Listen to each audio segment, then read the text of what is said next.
పాలను బాధ పెడితే పెరుగు వస్తుంది. పెరుగును సతాయిస్తే వెన్న వస్తుంది. వెన్నని కష్టపడి చిలికితే నెయ్యి వస్తుంది. పాల కంటే పెరుగు విలువ ఎక్కువ. పెరుగు కంటే వెన్న విలువ ఎక్కువ. వెన్న కంటే నెయ్యి విలువ ఎక్కువ.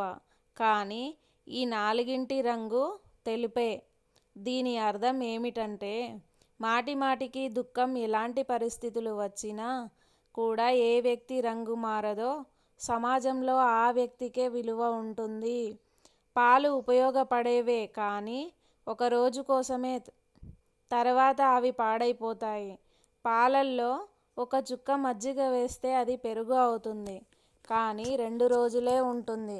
పెరుగుని చిలకడంతో వెన్న వస్తుంది. ఇది కూడా 3 రోజులు ఉంటుంది. వెన్నని కాచినప్పుడు నెయ్యి వస్తుంది. నెయ్యి ఎప్పుడూ పాడవదు. ఒక్క రోజులో పాడయ్యే పాలలో ఎప్పుడూ పాడవ్వని నెయ్యి దాగి ఉంది. అదేవిధంగా మీ మనసు కూడా లెక్కలేనన్ని శక్తులతో నిండి ఉంది.